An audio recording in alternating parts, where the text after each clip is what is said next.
స్నేహితులారా, మీ అందరికీ దేవుని పేరన నా నిండు కృతజ్ఞతలను వందనములను అందజేస్తూ ఉన్నాను.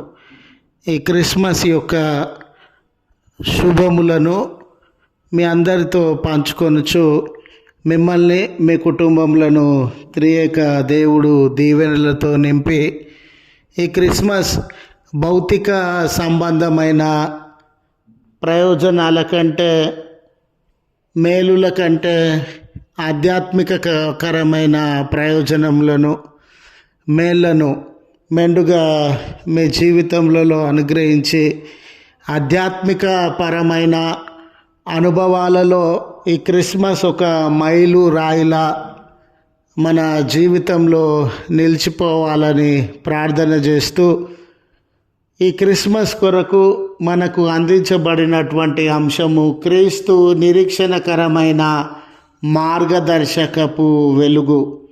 క్రీస్తు నిరీక్షణకరమైన వెలుగు అనే అంశాన్ని మనకు అందించడం జరిగింది. చూడండి, ఏ దేశంలో అయినా ఏ రాష్ట్రంలో అయినా ఆర్థికంగా సామాజికంగా రాజకీయంగా వెనుకబడిన ప్రాంతాలు ఉంటవి. ఈ ట్రైబల్ ఏరియాస్ కానివ్వండి, దళిత్ ఏరియాస్ కానివ్వండి, సరిహద్దు ప్రాంతాలు కానివ్వండి, ఇవన్నీ అభివృద్ధికి నోచుకోక సంక్షేమానికి నోచుకోక అనేక రకములైనటువంటి వెనుకబాటుతనాన్ని అనుభవించే పరిస్థితులను, కనీసము విద్యా సౌకర్యము, మంచినీటి సౌకర్యము, రోడ్డు సౌకర్యము కూడా లేనటువంటి పరిస్థితులను మనము గమనించగలుగుతాం. ఇలాంటి తరుణంలో అక్కడున్నటువంటి ప్రభుత్వాలు ఆ వెనుకబడిన ప్రాంతాలను అభివృద్ధిలోనికి నడిపించడానికి ప్రత్యేకమైన ప్యాకేజీలను, శ్రద్ధను ప్రకటించేటటువంటి వారుగా ఉంటారు. ముఖ్యమంత్రి స్థాయి వ్యక్తులు కానీ, ప్రధానమంత్రి స్థాయి వ్యక్తులు కానీ, ప్రత్యేకమైన అధికారులు కానీ ఆ స్థలాన్ని దర్శించి దాని అభివృద్ధి కొరకు ప్రణాళిక రచించి అమలు పరిచేటటువంటి వారుగా ఉంటారు. మానవ జీవితానికి వచ్చేసరికి స్నేహితులారా, కేవలము మానవుడు ఆకలి దప్పికల విషయంలో, అనారోగ్యం విషయంలో, లేక సౌకర్యములు, వైద్యము, విద్య, వీటిలో మాత్రమే వెనుకబడినటువంటి వాడుగా లేడండి. అనేక విషయాలలో మానవుడు వెనుకబడినటువంటి వాడుగా ఉన్నాడు. మరి ముఖ్యంగా నిజమైన భక్తి విశ్వాసంలో మానవుడు వెనుకబడినాడు.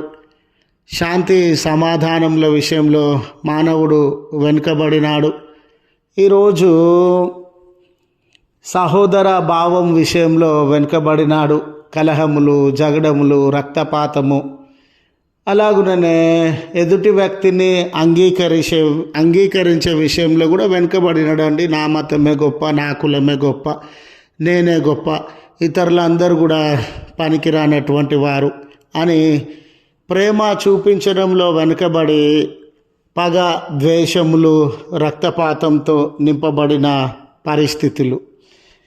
ఇలాంటి వేళ స్నేహితులారా, యేసు ప్రభుల వారు ఆధ్యాత్మికంగా చీకటిలో ఉండి వెనుకబడిన, సహోదర భావ విషయంలో చీకటిలో నుండి వెనుకబడిన, ప్రేమ విషయంలో వెనుకబడిన, పరోపకారం విషయంలో వెనుకబడిన, ఇలా ఇవన్నీ లోపించడం వలన, ఆధ్యాత్మికత లోపించడం వలన, మంచి లోపించడం వలన, ప్రేమ లోపించడం వలన సమాజం అంతా చీకటి అలుముకున్న పరిస్థితుల మధ్య ప్రభుల వారు ఈ లోకానికి, ఈ చీకటిలో ఉన్న ఈ ప్రపంచానికి, మానవ హృదయానికి వెలుగునివ్వడానికి ఈ లోకంలో జన్మించినటువంటి వాడుగా ఉండినాడు.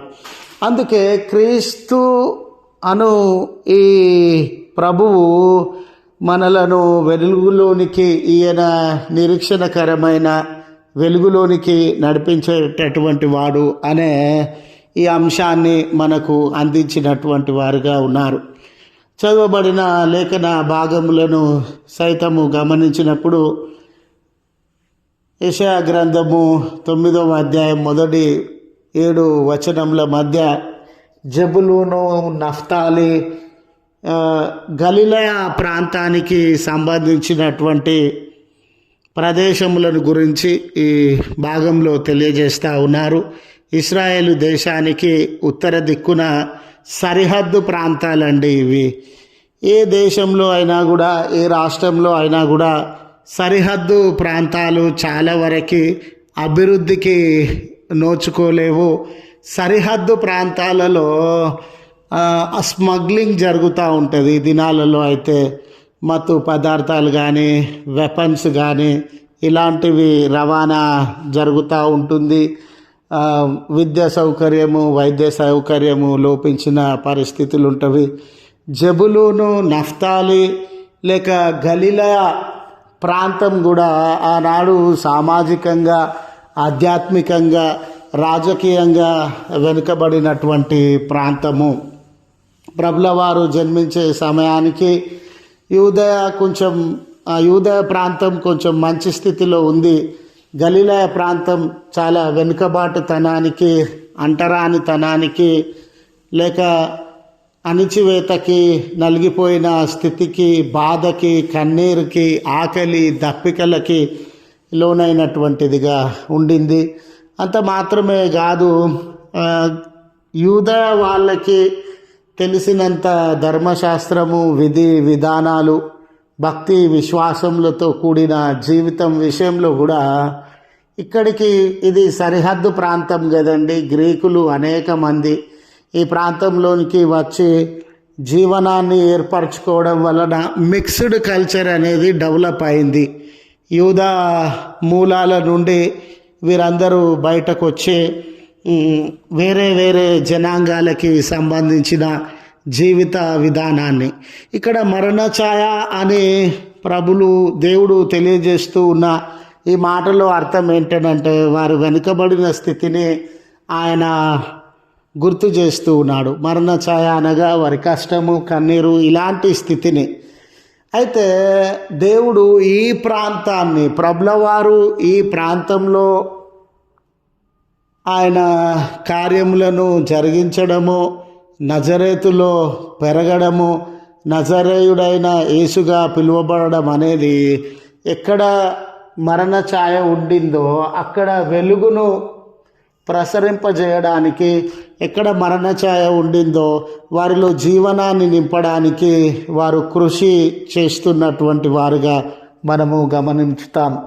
ఈ క్రిస్మస్ వేళ మన జీవితాలలో కూడా ఏ రకమైన వెనకబాటుతనాన్ని, అది భౌతిక సంబంధమైన వెనుకబాటుతనమైన, ఆధ్యాత్మిక సంబంధమైన వెనుకబాటుతనమైన, లేక ప్రేమ కోల్పోయి క్రూరంగా పగలు ద్వేషాల మధ్య రగిలిపోయేటటువంటి వారంగా ఉన్న ఆయన వెలుగుతో మన జీవితంలో నింపేదానికే ఈ లోకంలోనికి వచ్చి ఉన్నారు, ఆ కార్యాన్ని జరిగిస్తారు అని గుర్తు చేయడానికి సంతోషిస్తూ ఉన్నాను. రెండవ విషయాన్ని గమనించినప్పుడు స్నేహితులారా, మనము సువార్తల పాఠ్య భాగంలో చదువుకున్న రీతిగా ఆటంకములలో నుండి వెలుగులోనికి, మానవ జీవితము ఎన్నో ఆటంకములతో కూడినటువంటి జీవితము. మానవ జీవిత ప్రయాణము ఎన్నో ఒడిదుడుకుల మధ్య జరిగేటటువంటి ప్రయాణం.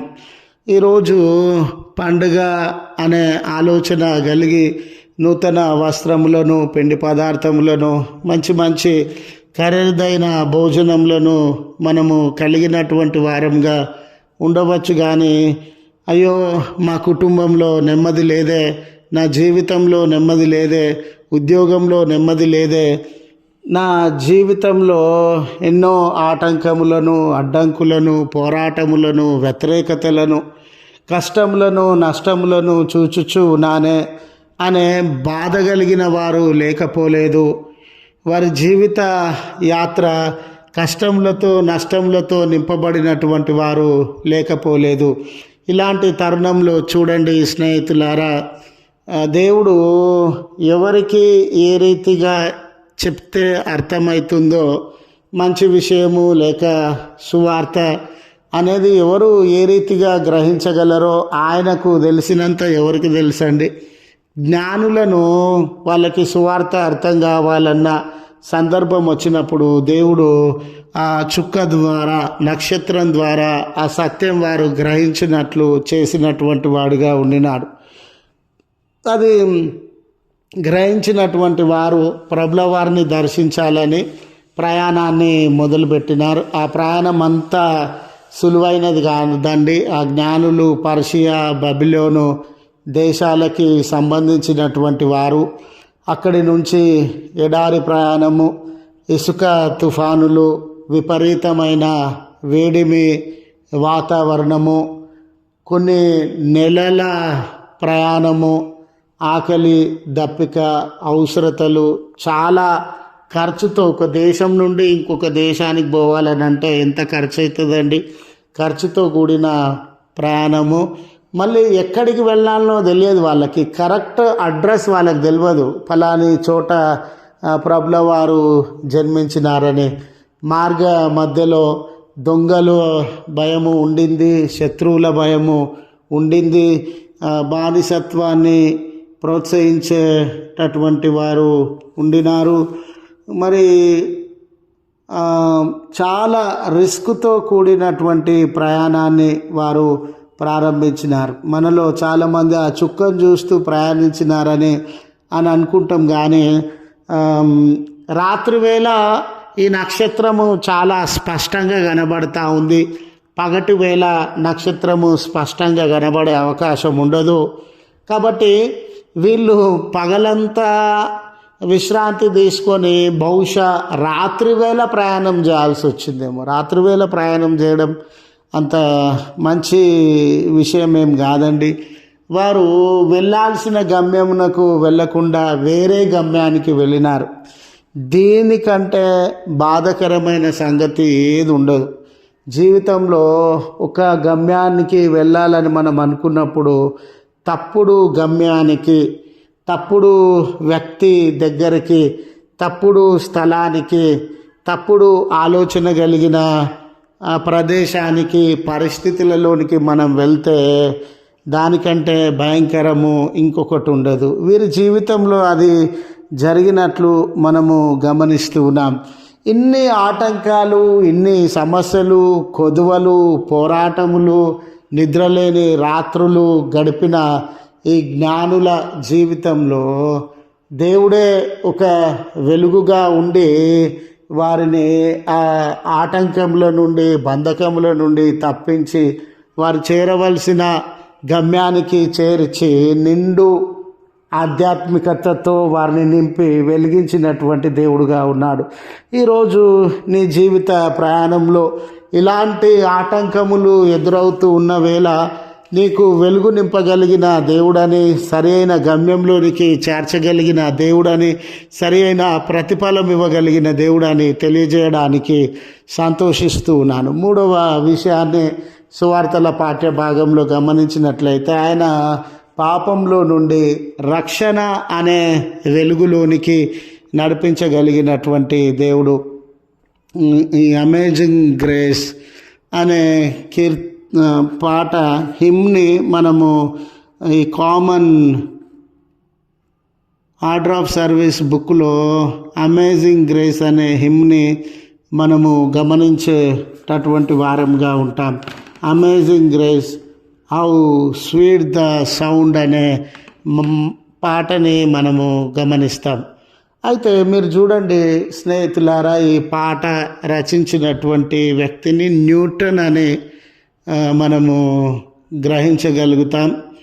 అయితే ఈ న్యూటన్ గారు వారి జీవితంలో ఈ స్లేవ్ ట్రేడ్ అండి, స్లేవ్ ట్రేడ్, మనుషుల అమ్మకము కొనుగోలు విషయాలలో ఉండినటువంటి వాడు.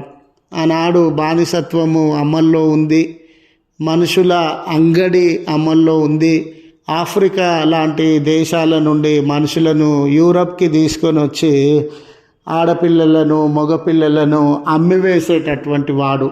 ఆయా భూస్వాములకు, ధనికులకు ఆ బానిసల జీవితాలలో ఒక చేదును, గాయాన్ని, జీవితంలో మాధుర్యం లేకుండా ఎన్నో కష్టాలు, నష్టాల పాలు చేసినటువంటి వాడుగా ఈ న్యూటన్ ఉండినటువంటి వాడు. చూడండి, ఆయన తర్వాత కాలంలో తాను చేస్తూ ఉన్నటువంటి పని చాలా ఘోరమైనటువంటిదని, ఎంతోమంది జీవితంలో నాశనానికి కారణమైందని, వారి భవిష్యత్తును పాడు చేసిందని, వారి బ్రతుకును పాడు చేసిందని, బానిసల జీవితాలలో కన్నీళ్లను నింపిందని ఆయన గ్రహించగలిగినాడు.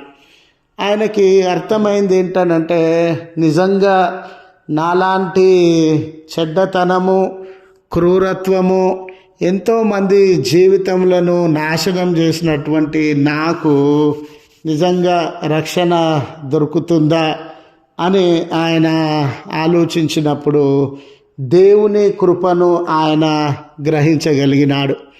దేవుని కృపను చూడండి, మనుషులు జరిగించే మంచి కార్యాలు, పుణ్యకార్యాలు, పూజలు, వ్రతాలు, ఉపవాసాలు, వీటి వలన రక్షణ భాగ్యము దొరకదు.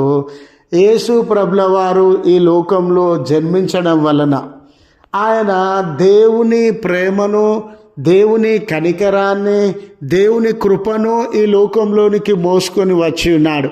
దేవుని ప్రేమ లేకుండా, కనికరం లేకుండా, దేవుని యొక్క కృప లేకుండా మానవుడు తన సొంత ప్రయత్నముల వలన రక్షణను చేపట్టలేడు అనే విషయాన్ని ఆయన గ్రహించి, నిజమే, ఈరోజు నేను క్రూరుడనై ఉండొచ్చు, అందరి దృష్టిలో పాపాత్ముడనై ఉండొచ్చు, అందరి దృష్టిలో చెడ్డవాడనై ఉండొచ్చు, ఎంతోమంది జీవితంలో నాశనం చేసినటువంటి వాడనిగా ఉండవచ్చు. నాకు ఆ కృప అందుబాటులోకి వచ్చింది, నేను రక్షింపబడినాను అని ఈ కీర్తనను, ఆయన ఈ సంగీతాన్ని రచించినటువంటి వాడిగా ఉండినాడు. ఇక్కడ పౌలు గారి మాటలలో కూడా అదే విషయాన్ని తీతు పత్రిక 3వ అధ్యాయము 4-7 వచనాలలో యేసు ప్రభుల వారు దేవుని కృపను, ప్రేమను, కనికరాన్ని లోకంలోనికి మోసుకొని రావడం వలననే మనమందరము రక్షణలోనికి. చూడండి, మన జీవితాలలో పాపం ఉండినప్పుడు, పాప బంధకాలు ఉండినప్పుడు, నరకానికి మనం లోనైనప్పుడు, శిక్షకు లోనైనప్పుడు ప్రభుల వారి జననము, ఆయన జరిగించినటువంటి రక్షణ కార్యం వలన మనలో రక్షణ ప్రవేశించింది అని తెలియజేయడానికి సంతోషిస్తూ ఈ మాటలను ముగిస్తూ ఉన్నాను. దేవుడు మనందరికీ తోడై ఉండి నడిపించునుగాక. ఆమెన్.